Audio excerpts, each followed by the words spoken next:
All right, just took a little break. I told you this camera can't handle the full lecture, so I had to take a slight break. But I want to make perfectly clear that I am not trying to be disrespectful to anyone and saying that just because you believe in religion that you're sick. What I'm saying is that I want us to think even from your point of view, from the Bible or Quran or these religious teaching, in that the blind, it says from here, cannot lead the blind.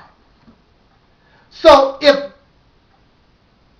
you are sick and if you are in these houses of religion, you are saying and you are admitting that you are, or that you still suffer immoral behavior, you are unrighteous, that you are sick, that you are in the house of religion to get over your sickness, to get cured, to become better, then how can you give advice? You can give suggestions to maybe a hospital, but if you are sick, somebody has to take you to the hospital.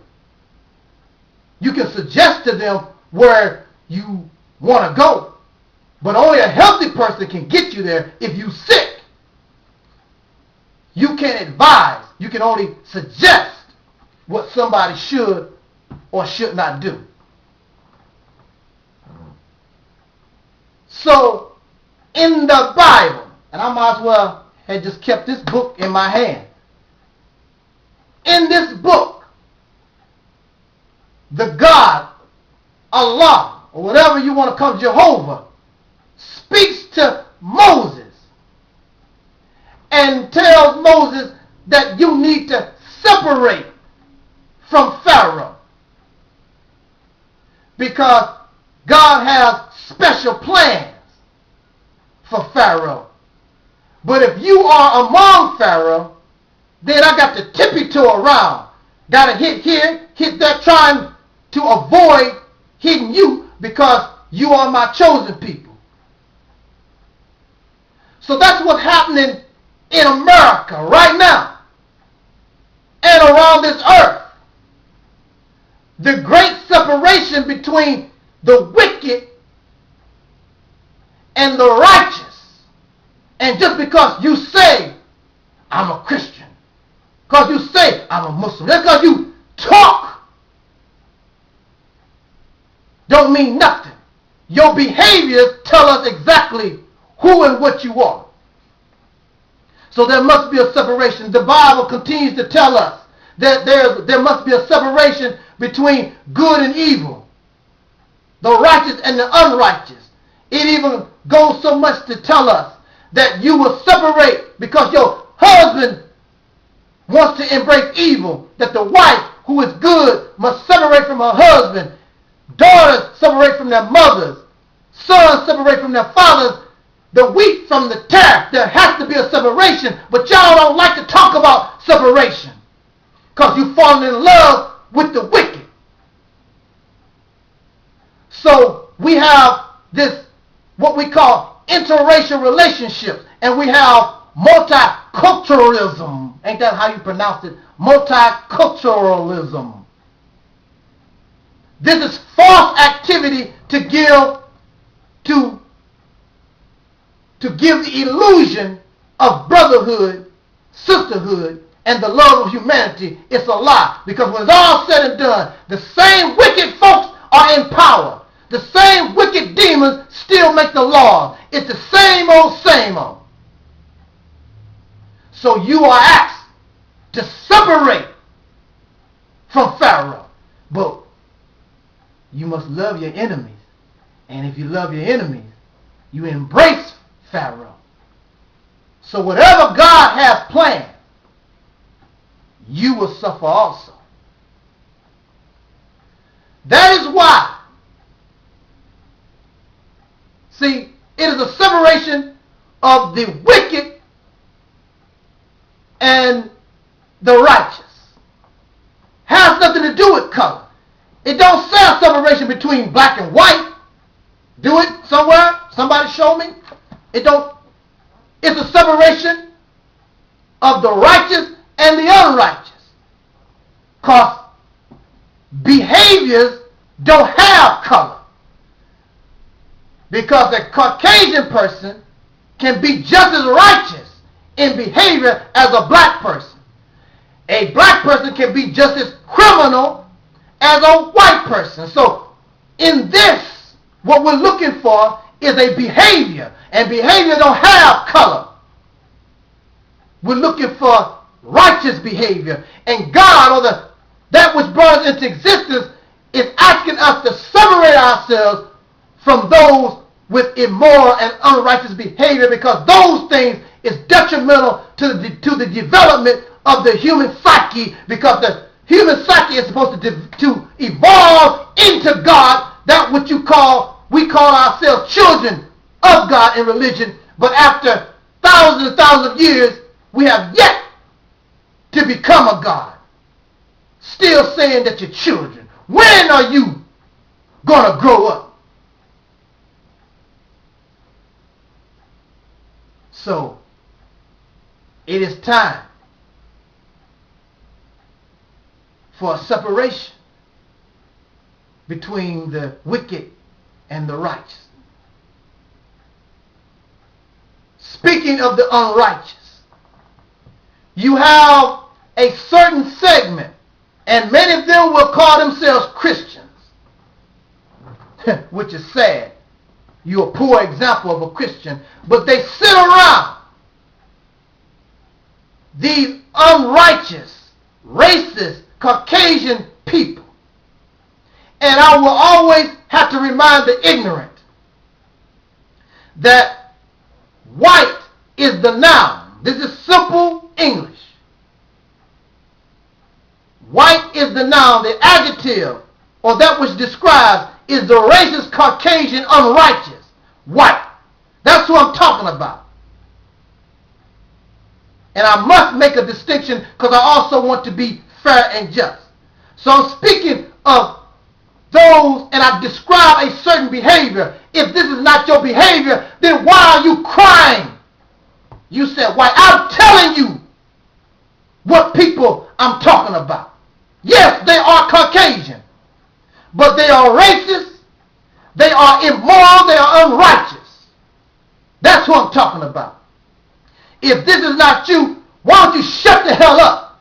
But chances are, you feel guilt because you talk like you're different than they are, but you really are just like them, because those white folks who are my subscribers don't trip off the things that I say. They know I'm not talking about them, so why should they get upset? And they don't.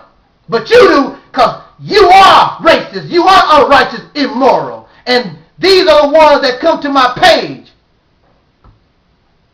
and they make fun of Africa. These Caucasian people, they are no better than their fathers, because their fathers did the same thing. They make fun of those who they destroy and who they conquer. You make fun of black people in America because you made us how we are. We are a destroyed and conquered people. Then you turn around and make fun of us. You have done the same thing to Mother Africa, the African continent that you call Africa. You talk about how it is filled with war, murder, disease, and squalor. Now, you talk about Africa bad, starvation and whatever. You talk about Africa pretty bad. But in all your talking, trying to make fun and mockery and degrade Africa, the continent, consists of more than 50 individual nations. Who are you talking about? Who are these that's full of murder and starvation and squalor and all this kind of stuff? Who are you talking about? Because that's not all of Africa, according to your media that you control. But if we go outside of your media, designed to help you in your mockery, your lies, and your deceit, that's not what we see. At the same time, your wonderful media and you in your arrogance, you can't see, you only see America the beautiful, but you can't see America the ugly. So you ignore that America has a housing foreclosure problem. Every day somebody in America is being murdered. How many children are missing in America? What happened to them? You have a weakening dollar. You can buy less and less and less with your money. Your water is poison. Your air is poison.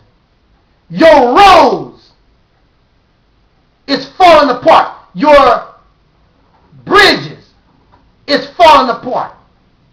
You are suffering extreme high unemployment. You have thousands, if not millions, of homeless people. Some of these homeless people have jobs.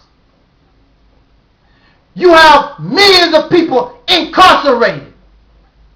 Your women fill the abortion clinics. This country is filled with pedophilia. The poor children can't go outside and play without some pedophile stalking them. A woman gets raped every few minutes. Your citizens fill up the VD clinics filled with sexual diseases. Y'all dope fiends, drug addicts, alcoholics, sex fiends, sex addicts. You become addicted to everything under the sun. There are over 20 million American citizens that live below the poverty line. Most of them children. You can go in some parts of Mississippi, and I've seen this myself. There are houses that don't even have windows. They have big sheets of plastic for windows. And they don't have steps. They still live in shacks in Mississippi. And in a lot of places, especially down south. There is great poverty in this nation that the media keeps covered up. In fact, not too long ago, Oprah Winfrey, just 50 miles outside of Chicago, Oprah went to visit one of these small towns that was impoverished. They drink unfiltered, unpurified water. This nation, the citizens suffer from gender confusion. They have to wonder, am I male? Am I female? Or am I both? The nation is fat. Obesity is rampant. And we can go on and on and on. So why are you trying to make mockery of somebody else? No matter who you are, you need to take Michael Jackson's advice and look at the man in the mirror. Straighten your own ass up first before you make any attempt to talk about somebody. And if anybody was perfect, if anybody didn't have something wrong with them, there would be no need for this or any religion. Your righteousness is as rags. It's just like oily rags in the sight of God. There is nobody that is without sin. And if he is, pick up the stone and toss it. I can't do it. I can't toss the stone.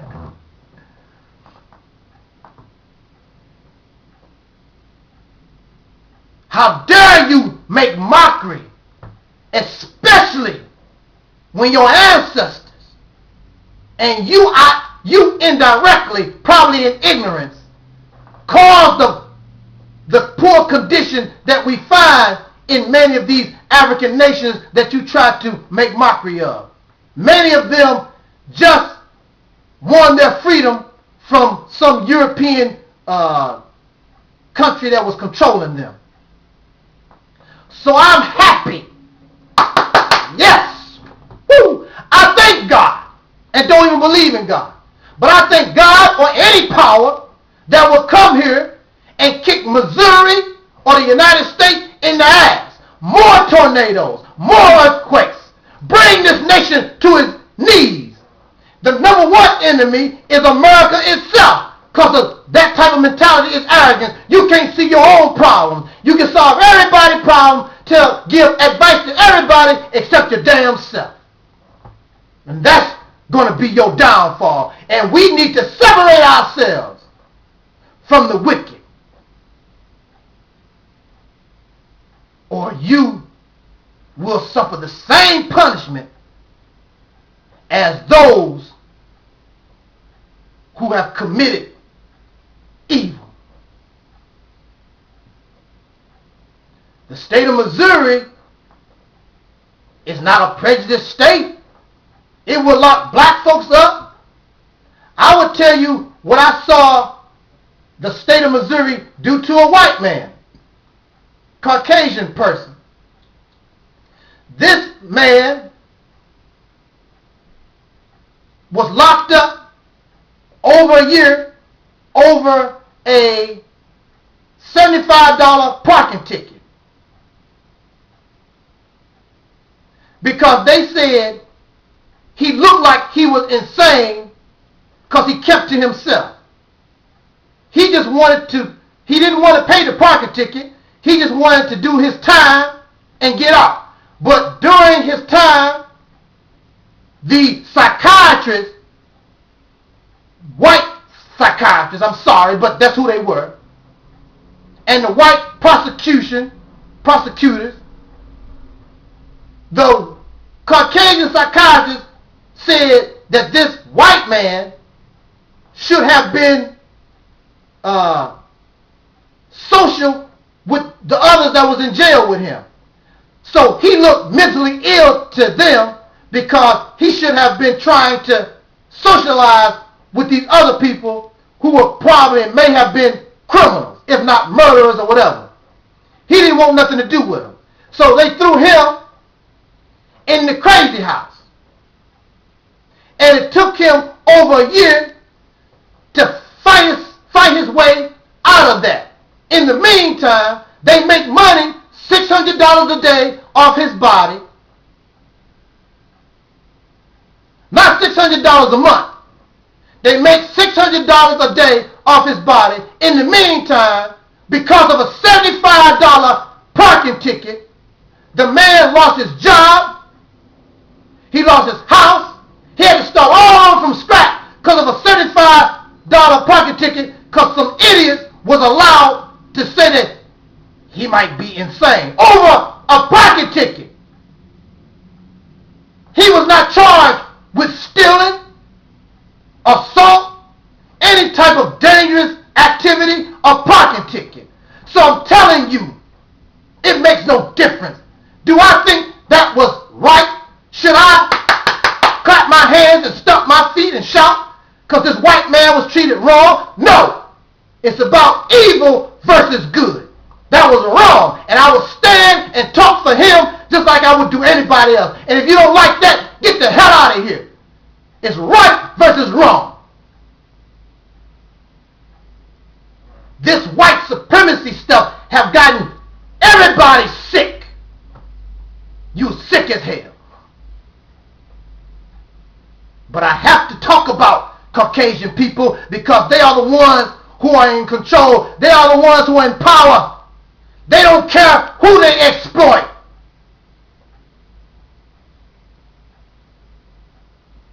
You are taught this. Black and white people. You are taught this.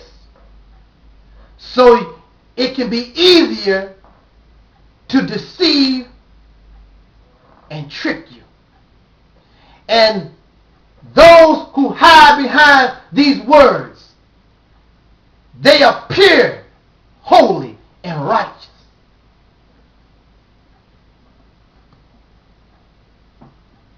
This nation, the United States of America, is the Antichrist. Not one person. They talk about Adolf Hitler was the Antichrist. I'm telling you, the Antichrist is the United States of America, because it embraces all types of filth and debauchery and wickedness, and it practices and have done great evil. How Antichrist can you get when you are against righteous behavior? As Jesus, the Christ, represents moral behavior, and this nation is immoral. It is unrighteous. These are the unjust. America could be, and many religious believers, the pastors and some teachers, I've heard them say that Babylon, the ancient Babylon in this Bible, is really the United States of America. And it says that Babylon, oh Babylon, the great, she's fallen. And that's what's happening to America right now. She's not beautiful, she's ugly. She's become a habitation of devils, a place for every foul and filthy bird, a nation of devils. And what's the symbol of the United States of America? The bald eagle. Now, the eagle, I think that's not being just to the eagle. But we're just going to say, an eagle is not a filthy bird. So, but we're just saying the bird is the symbol of America. This place has become a habitation of devils. Anything of evil, murder, rape, pornography, any type of filth that you can imagine happens right here. And it happens even though you got a house of religion on every corner.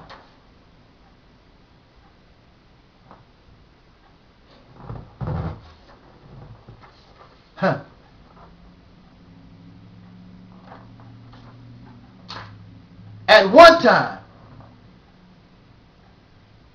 Britain or England,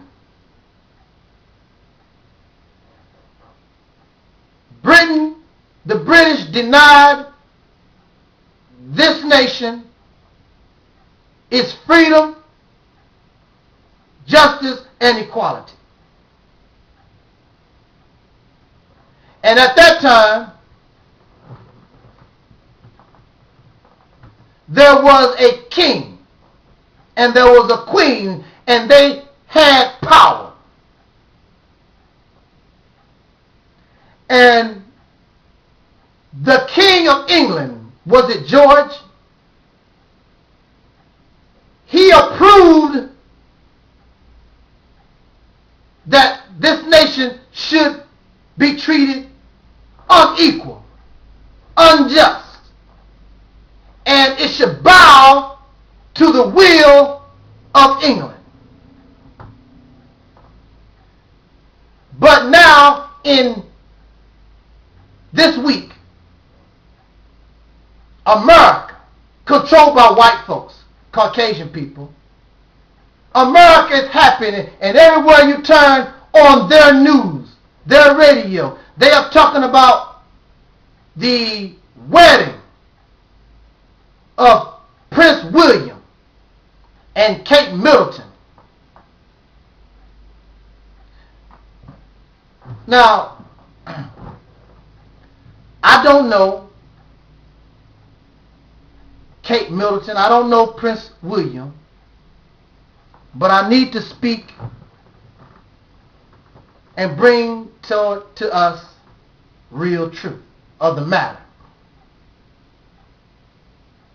But the royal family, even though it was abolished, but at one time or another, this practice, and the practice was brought to the shores of America, the royal family approved of the slavery of black people. And they called us inferior, and they called us savages.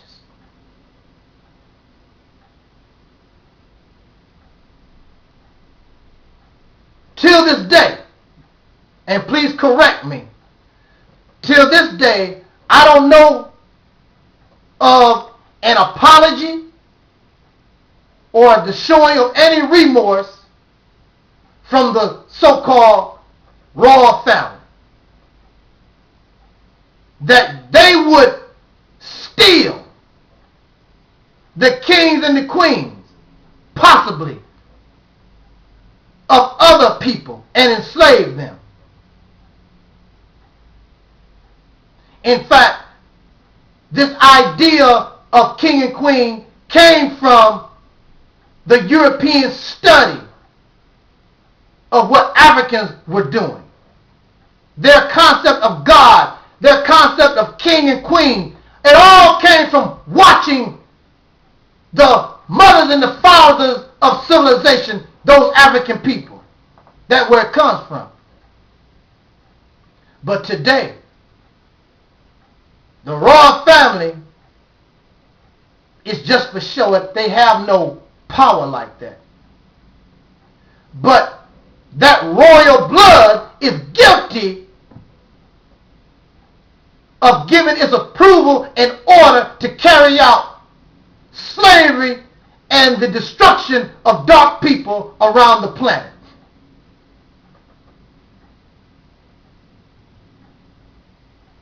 So why should I, or why should any person of color be happy and joyous about a bloodline that terrorized our people around this planet? The United States of America is a melting pot. You have people from China, Japan, South America, Mexico, Africa. But when it comes to royalty, there's kings and queens, or big shot heads of state in Asia, in Africa, and all over the planet. Everywhere where all these people that make up this melting pot come from, there's a lot. There's kings and queens. But the only time that you hear or a big fuss is made about is when those Europeans, especially in England, that's when they focus. It's all about Prince William and Kate Middleton.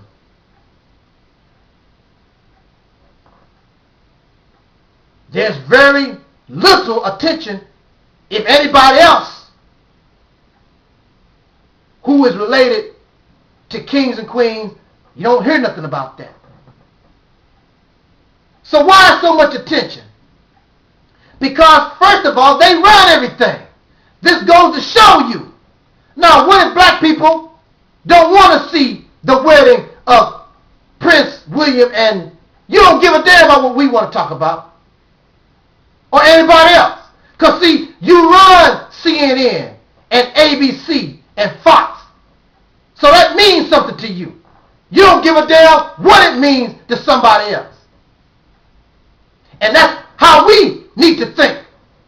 Because if you don't give a damn about our royalty, who we view as kings and queens, and what we are about, why should the hell we give a damn about your royalty, especially when your royalty has a history that approved slavery, the terrorism, and the murder of millions of black people? I could care less about this wedding. Royalty that has offered no apology and shown no remorse to my ancestors. No empathy to our suffering. So they make a big deal about Prince William, and they make a big deal about the man who represents Christianity, the Pope.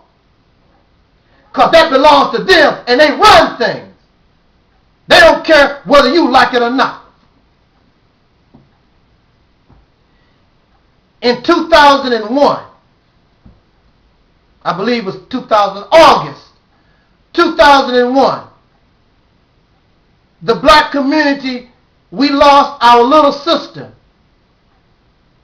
Aaliyah Houghton. They call her, she usually went by the first name Aaliyah. Aaliyah, our little sister, died in a plane crash at the age of 22. An untimely death to a person, as far as we know, was a very nice little sister, very talented young lady at the height of her career. And when they decided to treat her like our princess, she's our princess, and many people put Aaliyah and gave her royal status.